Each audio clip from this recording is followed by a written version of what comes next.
ಆತ್ಮೀಯ ಬಂಧುಗಳೇ, ಮಹಾಭಾರತ ಭೀಷ್ಮ ಪರ್ವ, ಇದರಿಂದ ಶ್ರೀಮದ್ ಭಗವದ್ಗೀತಾ ಮೋಕ್ಷ ಸನ್ಯಾಸ ಯೋಗವನ್ನು ತಿಳ್ಕೊಳ್ತಾ ಇದ್ವಿ.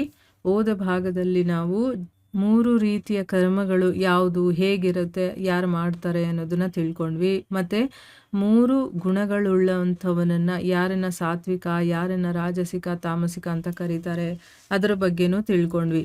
ಇಲ್ಲಿ ಮುಂದುವರೆದು ಭಗವಂತ ಹೇಳ್ತಾನೆ, ಧನಂಜಯನೇ, ಈಗ ನೀನು ಬುದ್ಧಿಯ ಮತ್ತು ಧೃತಿಯ ಗುಣದ ಅನುಸಾರ 3 ರೀತಿಯ ಭೇದವನ್ನು ನನ್ನ ಮೂಲಕ ಸಂಪೂರ್ಣವಾಗಿ ವಿಭಾಗಪೂರ್ವಕವಾಗಿ ಹೇಳೋದನ್ನು ನೀನು ಕೇಳಿಸ್ಕೋ ಅಂತ ಹೇಳ್ತಾನೆ. ಪಾರ್ಥ ಈಗ ಬುದ್ಧಿಯ ಬಗ್ಗೆ ಹೇಳ್ತಾ ಇದ್ದಾನೆ, ಆಯ್ತಾ.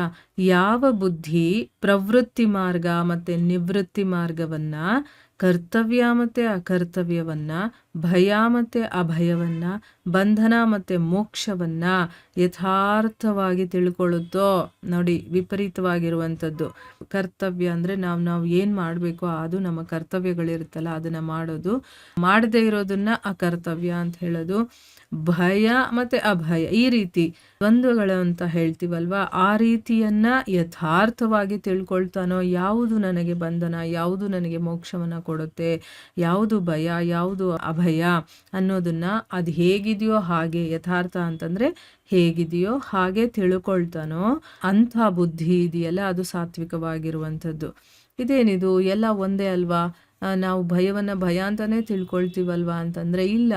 ಈಗ ನಾವು ನಮ್ಮ ಬುದ್ಧಿಮಟ್ಟ ಹೇಗಿರುತ್ತೋ ಹಾಗೆ ಅರ್ಥ ಮಾಡ್ಕೊಳ್ತೀವಿ, ಆದರೆ ಅದರದ್ದು ಅರ್ಥನೇ ಬೇರೆ ಆಗಿರುತ್ತೆ. ಈಗ ನಾವು ಭಗವದ್ಗೀತೆಯನ್ನು ಮೊದಲನೇ ಸಾರಿ ಓದಿದಾಗ ನಮಗೇನು ಅರ್ಥ ಆಗಿರುತ್ತೋ, ನಮ್ಮ ಬುದ್ಧಿ ಬೆಳವಣಿಗೆ ಆಗ್ತಾ ಆಗ್ತಾ ಆಗ್ತಾ ಏನಾಗುತ್ತೆ, ನಾವು ನೆಕ್ಸ್ಟ್ ಓದಿದಾಗ ನಮಗೆ ಅರ್ಥ ಆಗೋದೇ ಬೇರೆ ರೀತಿ ಇರುತ್ತೆ ಅಲ್ವಾ. ಅಂದರೆ ಯಥಾರ್ಥ ಅಂದರೆ ಅದು ಹೇಗಿದೆಯೋ ಹಾಗೆ ತಿಳ್ಕೊಳ್ಳೋದಕ್ಕೆ ನಮ್ಮ ಬುದ್ಧಿಯೂ ಬೆಳೆಯಬೇಕಾಗತ್ತೆ, ನಮ್ಗೆ ಅರ್ಥ ಮಾಡ್ಕೊಳ್ಳುವಂಥ ಕೆಪಾಸಿಟಿನೂ ಬೆಳಿಬೇಕಾಗತ್ತೆ, ಆಗಲೇ ನಮ್ಗೆ ಅರ್ಥ ಆಗೋದು.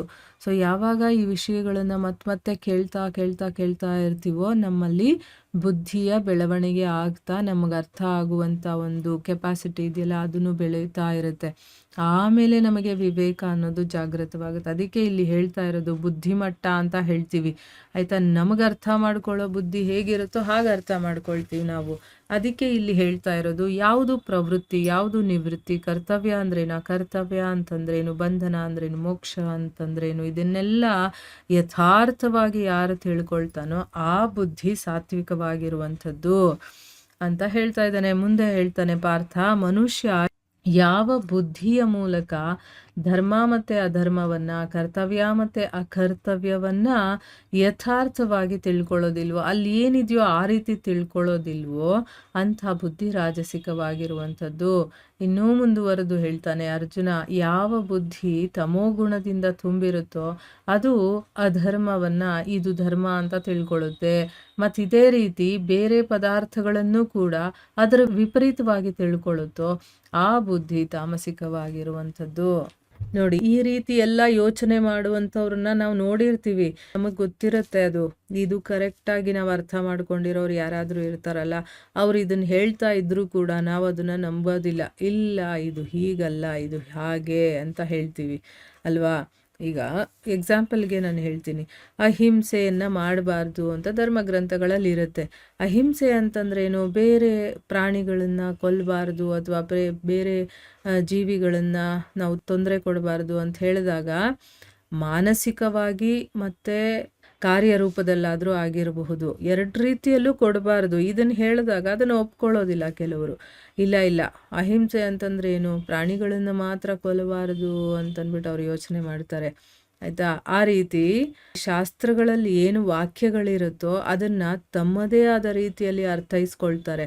ಅಲ್ಲಿ ಏನಿದೆಯೋ ಹಾಗವರು ಅರ್ಥ ಮಾಡ್ಕೊಳ್ಳೋದಿಲ್ಲ, ಅದನ್ನು ಹೇಳ್ತಾ ಇರುವಂಥದ್ದು, ಆಯಿತಾ. ಆಮೇಲೆ ಯಾವುದು ಇಲ್ವೋ ಅದೇ ಧರ್ಮ ಅಂತ ಅಂದ್ಕೊಳ್ಳೋದು, ಯಾವುದು ಧರ್ಮಗ್ರಂಥಗಳಲ್ಲಿ ಅಧರ್ಮ ಅಂತ ಹೇಳಿರ್ತಾರೋ ಅವರು ತಮ್ಮ ಅನುಕೂಲಕ್ಕೆ ತಕ್ಕಂಗೆ ಇಲ್ಲ ಇದೇ ಧರ್ಮ ಅಂತಂದ್ಬಿಟ್ಟು ತಿಳ್ಕೊಳ್ತಾರಲ್ಲ.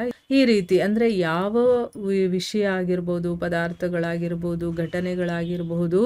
ಅಲ್ಲಿ ಏನು ನಡೀತಾ ಇರುತ್ತೋ ಅದರ ವಿಪರೀತವಾಗಿ ತಿಳ್ಕೊಳ್ಳೋದನ್ನ ತಾಮಸಿಕವಾಗಿರೋದು ಅಂತ ಹೇಳ್ತಾರೆ.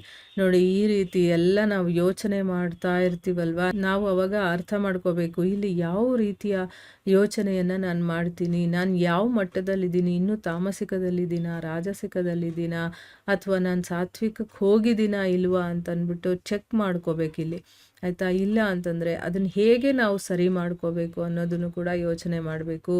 ಇಲ್ಲಿ ನೋಡಿ, ಒಂದೊಂದು ವಿಚಾರ, ಈಗ ಮನಸ್ಸು ಕೂಡ 3 ರೀತಿಯದ್ದಾಗಿರುತ್ತೆ, ಬುದ್ಧಿ ಕೂಡ 3 ಮಟ್ಟದಲ್ಲಿರುತ್ತೆ, ನಾವು ತಿಳ್ಕೊಳ್ಳುವಂಥ ಜ್ಞಾನ ಕೂಡ 3 ಮಟ್ಟದಲ್ಲಿರುತ್ತೆ, ನಾವು ಮಾಡುವಂಥ ಕೆಲಸಗಳು ಕೂಡ 3 ರೀತಿಯದ್ದಾಗಿರುತ್ತೆ, ಮತ್ತು ನಮ್ಮಲ್ಲಿರುವಂತಹ ಎಲ್ಲ ವಿಚಾರಗಳು ಏನೇ ಮಾಡ್ತಾ ಇರಲಿ ಎಲ್ಲವೂ ಕೂಡ 3 ಗುಣಗಳಿಗೆ ಒಳಪಟ್ಟಿರುತ್ತೆ. ಯಾವ ಗುಣದಲ್ಲಿದ್ದೀವಿ ಅಂತ ನೋಡ್ಕೊಳ್ತಾ ಇರಬೇಕು. ನಾವು ಸಾತ್ವಿಕಕ್ಕೆ ಹೋಗೋದಕ್ಕೆ ಪ್ರಯತ್ನ ಮಾಡಬೇಕು, ಅಲ್ಲಿಂದ ಆಮೇಲೆ ಶುದ್ಧ ಸತ್ವಕ್ಕೆ ನಾವು ಏರೋದಕ್ಕಾಗತ್ತೆ ಅಲ್ವಾ. ನಾವಿನ್ನು ತಾಮಸದಲ್ಲೇ ಕೂತಿದ್ದು ನಾವು ಏನು ಮಾಡಲಿಲ್ಲ ಅಂತಂದರೆ ಏನು ಪ್ರಯೋಜನ ಆಗುತ್ತೆ? ಏನು ಪ್ರಯೋಜನ ಆಗೋದಿಲ್ಲ. ಅದಕ್ಕೋಸ್ಕರನೇ ಧರ್ಮಗ್ರಂಥಗಳಲ್ಲಿ, ಅದರಲ್ಲೂ ಮುಖ್ಯವಾಗಿ ಶ್ರೀಮದ್ ಭಗವದ್ಗೀತೆ ಇದೆಯಲ್ಲ, ಅದನ್ನು ಪ್ರತಿನಿತ್ಯ ಅಧ್ಯಯನ ಮಾಡೋದು ತುಂಬ ಒಳ್ಳೆಯದು. ಆ ಒಂದು ಗ್ರಂಥದಿಂದನೇ ನಾವು ಬೇಕಾದಷ್ಟು ನಮ್ಮ ಜೀವನದಲ್ಲಿ ಚೇಂಜಸ್ ಮಾಡ್ಕೊಳ್ಳೋದಕ್ಕಾಗತ್ತೆ. ಯಾಕೆಂದರೆ ನಾವು ಹೇಗಿರಬೇಕು ಅಂತ ಹೇಳಿರೋದು ಆ ಭಗವಂತ ಸ್ವಯಂ. ಒಬ್ಬ ಮನುಷ್ಯ ಈ ಒಂದು ಪ್ರಪಂಚದಲ್ಲಿ ಹೇಗಿರಬೇಕು, ಹೇಗೆ ನಡ್ಕೋಬೇಕು ಅನ್ನೋದನ್ನೆಲ್ಲ ಆ ಭಗವದ್ಗೀತೆಯಲ್ಲಿ ಹೇಳಿರೋದ್ರಿಂದ ಅದು ತುಂಬ ಇಂಪಾರ್ಟೆಂಟ್ ಆಗಿರುವಂಥ ಗ್ರಂಥ. ಅದನ್ನು ಪ್ರತಿದಿನ ಅಧ್ಯಯನ ಮಾಡಬೇಕು. ಇಲ್ಲಿಗೆ ನಾವು ನಿಲ್ಲಿಸೋಣ. ಹರೇ ಕೃಷ್ಣ.